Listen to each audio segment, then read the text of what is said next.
पाकिस्तान का एग्जाम्पल तो आप सभी लोग जानते हैं।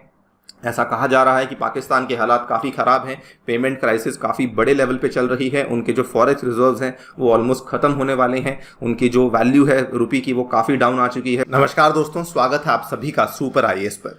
श्रीलंका की आर्थिक और राजनीतिक हालत तो हम सभी लोग जानते हैं, लेकिन अब ये भी कहा जा रहा है कि श्रीलंका के ही जैसे ऐसे कई सारे और देश हैं जो कि गहरे आर्थिक संकट में जाने वाले हैं।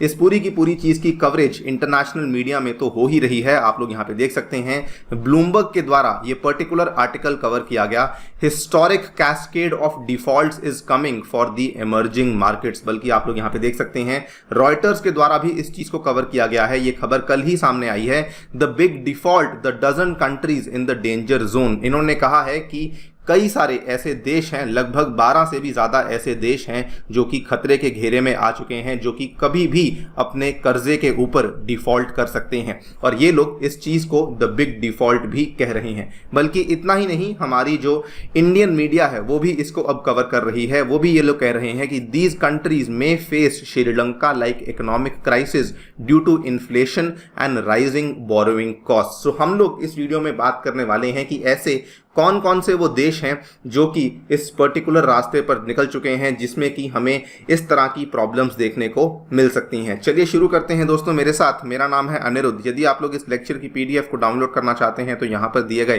टेलीग्राम चैनल के माध्यम से कर सकते हैं। इसके अलावा अगर आपने अभी तक हमारे चैनल को सब्सक्राइब नहीं किया है so please do that, so that आपको हमारी सभी वीडियो की नोटिफिकेशन टाइम टू टाइम मिलते रहें।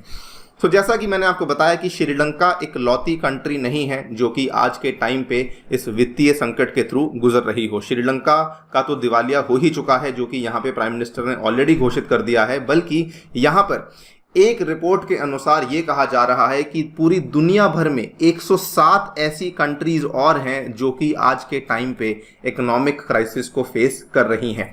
इस रिपोर्ट के अनुसार ये कहा जा रहा है कि इन 107 कंट्रीज में इन तीनों चीज़ों में से एटलीस्ट एक चीज़ हो रही है। या तो वहाँ पे खाने के दाम बढ़ रहे हैं, या वहाँ पे ऊर्जा के दाम बढ़ रहे हैं, एनर्जी कॉस्ट बढ़ रही हैं, या वहाँ पे फाइनेंशियल कंडीशंस जो हैं वो बहुत ज़्यादा सख्त कर दी गई हैं। इसमें से भी अगर हम 107 कंट्रीज में से भी देखें तो 69 कंट्रीज ऐसी हैं जिसमें कि हमें ये तीनों की तीनों चीज़ें एक साथ देखने को मिल रही हैं, जिसमें से 25 कंट्रीज अफ्रीकन कॉन्टिनेंट में है, 25 कंट्रीज एशियन कॉन्टिनेंट में है, और 19 कंट्रीज आपको लैटिन अमेरिका और पैसिफिक के एरिया में देखने को मिल जाती हैं। हम लोग यहाँ पे कुछ पर्टिकुलर कंट्रीज की बात करने वाले हैं। सबसे पहले आपके सामने मैं लेकर आया हूं एग्जाम्पल ऑफ अर्जेंटीना। अर्जेंटीना दोस्तों एक ऐसा देश है जो कि माना जाता है कि अपनी हिस्ट्री में कई बार अपने डेट को लेके डिफॉल्ट कर चुका है। इसको बल्कि वर्ल्ड रिकॉर्ड होल्डर कहा जाता है, बिकॉज ये इतनी बार अपने डेट को लेके डिफॉल्ट कर चुका है कि इसने इसमें भी कीर्तिमान स्थापित कर दिया है। यहां पर अगर आप देखेंगे, यहां पर कहा जा रहा है कि it looks likely to add to its tally of defaults a couple of years from now, क्योंकि उस टाइम पर इसके पास इतना ज्यादा कर्जा होगा कि ये यहां पर जाकर के चुका ही नहीं पाएगा। इसकी जो लोकल करेंसी है वो ब्लैक मार्केट में 50% डिस्काउंट पर बिक रही है। आप लोग यहाँ पे देख सकते हैं अर्जेंटीना का जो कर्जा है वो नई ऊंचाइयों पे जा रहा है। एक तरफ तो फाइनेंशियल कंडीशंस की प्रॉब्लम है और दूसरी तरफ यहाँ पे पॉलिटिकल टेंशंस भी काफी ज्यादा बढ़ चुकी हैं। ये वाली खबर भी दोस्तों ब्लूमबर्ग की है। यहाँ पर आप देख सकते हैं मार्केट स्केप्टिकल, बिकॉज यहाँ पे जो बॉन्ड्स हैं वो 20 सेंट्स को डिप कर चुके हैं, यानी कि कहानी अर्जेंटीना के लिए काफी बिगड़ चुकी है। अगला देश आता है यूक्रेन। यूक्रेन जो सेकंड केस आता है, यूक्रेन के ऊपर जो संकट आया है वो विशेष रूप से रशियन वॉर के चलते यहाँ पर आया है, और यूक्रेन को लगभग अपना $20 बिलियन के आसपास का कर्जा है जिसको कि रीस्ट्रक्चर या फिर चुकाना पड़ेगा। और अभी जस्ट आज से 2 महीने बाद सितंबर में यूक्रेन के ऊपर कम से कम $1.2 बिलियन बॉन्ड का यहाँ पर कर्जा है जो कि उसको चुकाना पड़ेगा। लेकिन यूक्रेन को लेकर ये कहा जा रहा है कि मुसीबत उतनी ज़्यादा नहीं होगी, बिकॉज कई सारी वेस्टर्न कंट्रीज, कई सारे नाटो के देश ऐसे हैं जो कि यूक्रेन को एड दे रहे हैं, तो शायद यूक्रेन के लिए मुसीबत उतनी बड़ी नहीं होगी। तीसरी कंट्री जिसकी हम बात करते हैं नॉर्दर्न अफ्रीकन की कंट्री है जिसका नाम है ट्यूनीशिया। टूनीजिया में कहा जा रहा है बहुत बड़ा संकट आने वाला है, बिकॉज इनका जो बजट डेफिसिट है वो लगभग 10% के आसपास पहुंच चुका है, और इनका जो पब्लिक सेक्टर का वेज बिल है वो कहा जा रहा है that is one of the highest in the world. बल्कि मॉर्गन स्टैनली, जानी मानी जो इन्वेस्टमेंट बैंकिंग कंपनी है, इन्होंने यहां पर कहा है कि दुनिया भर में जो टॉप 3 कंट्रीज हैं जो कि सबसे पहले डिफॉल्ट होने वाली हैं, उसमें नंबर 3 पे टूनीजिया ही आता है। यहां पर आप लोग देख सकते हैं टूनीजिया को लेकर भी ब्लूमबर्ग की खबर है। डिफॉल्ट का जो यहाँ पे जोखिम है वो बढ़ता जा रहा है, बिकॉज आईएमएफ की डील टूनीजिया के साथ बहुत देर से डिले हो रही है, और जितना ज्यादा ये डिले होगा उतना ज्यादा यहाँ प्रोबेबिलिटी बन जाएगा कि टूनीजिया डेफिनेटली जो है वो डिफॉल्ट करेगा। अगली कंट्री आती है वेस्टर्न अफ्रीका की, जिसका नाम है घाना। घाना आप लोग यहाँ पे देख सकते हैं, घाना में जो डेट टू जीडीपी का रेशियो है वो एक स्टैगरिंग 85% के आसपास पहुंच चुका है। इनकी जो डोमेस्टिक करेंसी है उसने अपनी 1/4 वैल्यू ऑलरेडी लूज कर दी है इसी साल में, और घाना का जो खर्चा है वो इतना ज्यादा बढ़ चुका है, it is already spending more than half of its tax revenues on payment of dues. यानी कि जो इन्होंने कर्जे लिए थे, ये बेसिकली उसी कर्जे को चुकाने में अपना आधे से ज्यादा टैक्स रेवेन्यू गवा दे रहे हैं। बल्कि यहां पर जो महंगाई है इट इज ऑलमोस्ट नियरिंग 30%। इसको लेकर भी आप देख सकते हैं ब्लूमबर्ग की खबर आई है, inflation rate at 18-year high as food costs have been surging in Ghana. Inflation accelerated for 12th successive month in May, और यहां पर सेंट्रल बैंक के द्वारा यहां पर जो है इनके जो रेपो रेट्स हैं वो बार बार इनको बढ़ाने पड़ रहे हैं, बिकॉज इकोनॉमी इनसे अपनी संभल नहीं रही है। इसके बाद एक और अफ्रीकन कंट्री जिसका नाम है इजिप्ट, जो कि आप लोग यहाँ पे देख सकते हैं, very very close to Asia. Egypt की हालत इतनी खराब है कि इनके पास आज बेसिकली इन्होंने बहुत ज़्यादा पैसा इनकी इकोनॉमी से बाहर निकला है, और इनका जो डेट टू जीडीपी रेशियो है वो जेपी मॉर्गन के अकॉर्डिंग 95% पे पहुंच चुका है। जबकि इजिप्ट अपने आप में एक बेहतर देश है, इनकी इकोनॉमी थोड़ी बेहतर है, लेकिन डेट टू जीडीपी रेशियो इनका भी काफ़ी ज़्यादा बढ़ चुका है। ऐसा माना जाता है कि आने वाले 5 साल में इजिप्ट को लगभग $100 बिलियन ऑफ हार्ड करेंसी का डेट पे करना पड़ेगा, और ये सभी को मालूम है कि इजिप्ट के पास इतना पैसा नहीं है कि वो कल को $100 बिलियन का पैसा यहाँ पर आके पे कर सकें। बल्कि आप लोग यहां पे ये खबर देख सकते हैं, Egypt faces sharp rise in cost to finance the proposed $30 billion deficit. इसमें दोस्तों एक बहुत बड़ी प्रॉब्लम ये भी है कि क्योंकि डॉलर जो है वो स्ट्रांग होता जा रहा है दुनिया की सभी करेंसीज के बदले में, तो जो भी देशों ने यहाँ पे डॉलर को बोरो किया था असल में उनको अब ज्यादा पैसा पे करना पड़ रहा है। इसीलिए भी कई सारी कंट्रीज में डिफॉल्ट की प्रॉब्लम्स आ रही हैं।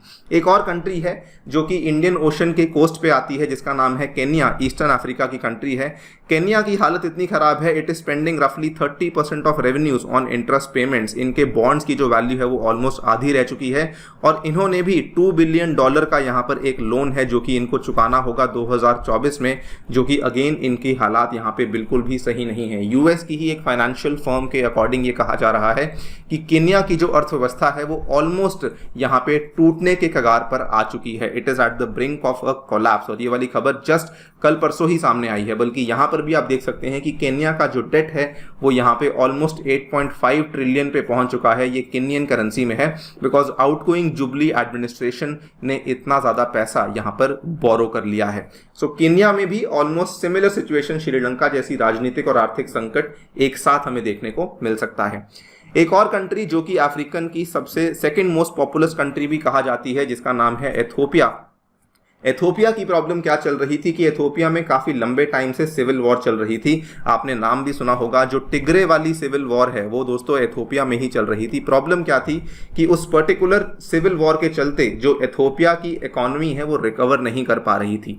एथियोपिया काफी उम्मीद में था कि उनको G20 का जो फ्रेमवर्क है उसमें से कुछ ना कुछ डेट रिलीफ देखने को मिलेगा, लेकिन अभी तक G20 के द्वारा एथियोपिया को अप्रूवल नहीं दिया गया है, जिसके चलते एथियोपिया को डेट रिलीफ नहीं मिल पाया है। यहाँ पर आप लोग देख सकते हैं दी एथियोपियन सिविल वॉर, उसने बेसिकली पूरी की पूरी एथियोपिया की इकोनॉमी को एक तरीके से डिस्ट्रॉय कर दिया है। रिकवर होगा नहीं होगा ये समय ही बताएगा। इसके बाद एल सल्वाडोर, जो कि एक लैटिन अमेरिका की कंट्री है, जो कि आपको सेंट्रल अमेरिका में देखने को मिलती है। छोटी सी कंट्री है, पिछले साल बहुत सुर्खियों में रही, because this was the first country in the world जिसने बेसिकली बिटकॉइन को लीगल टेंडर घोषित कर दिया था। लेकिन जैसे ही इन्होंने ऐसा किया, आईएमएफ ने साफ साफ बोल दिया था कि कल को अगर आपकी इकोनॉमी में कोई मुसीबत आती है तो हमारे पास मत आना, बिकॉज हम लोग आपकी हेल्प नहीं करेंगे।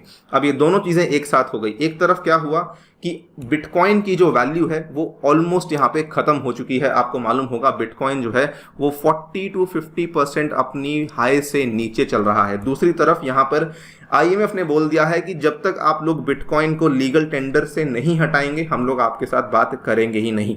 और एल सल्वाडोर में प्रॉब्लम्स काफ़ी बढ़ चुकी हैं, बिकॉज उनकी इकोनॉमी भी क्रैश कर रही है। सो जब तक ये लोग कोई डिसाइसिव फैसला नहीं लेंगे तब तक यहाँ पर इनकी इकोनॉमी का कुछ भी नहीं हो पाएगा। इसके बाद पाकिस्तान का एग्जाम्पल तो आप सभी लोग जानते हैं।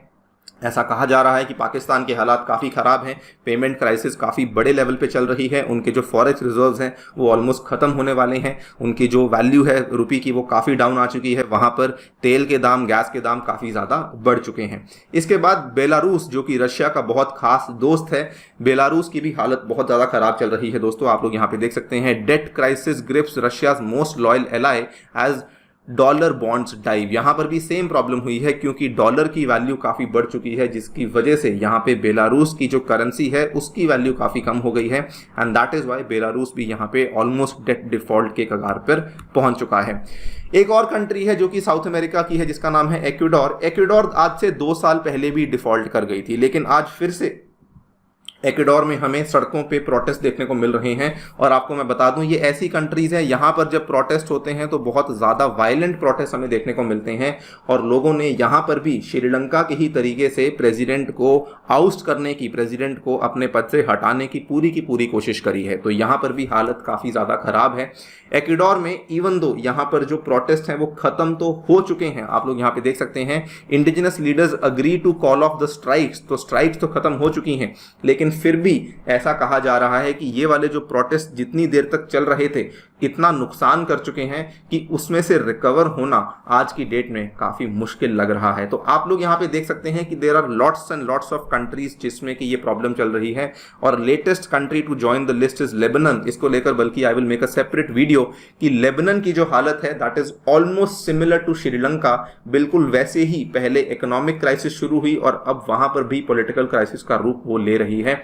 बस ये इनमें से कोई भी कंट्री किसी भी टाइम पे डिफॉल्ट कर सकती है। हम उम्मीद यही करते हैं कि जल्द से जल्द इकोनॉमिक कंडीशन जो है वो सुधरें, सो दैट इन सभी कंट्रीज में ये प्रॉब्लम्स ना आ सकें। इसी के साथ आपसे लेता हूं विदा। जाने से पहले बताना चाहूँगा दोस्तों, अगर आप लोग अपनी तैयारी को शुरू करना चाहते हैं तो टेक्स्ट बुक के माध्यम से आप इंडिया के बेस्ट यूपीएससी इंस्टीट्यूट्स की मदद से पढ़ सकते हैं यूजिंग अ सिंगल सब्सक्रिप्शन। और इनसे पढ़ने के लिए जो आपको खर्चा आएगा that is only 30,000 rupees per annum, जिसमें आपको 20% का डिस्काउंट मिलेगा अगर आप लोग मेरा रेफरल कोड A2SIR इस्तेमाल करते हैं। Thank you so much for listening. Stay tuned and stay safe.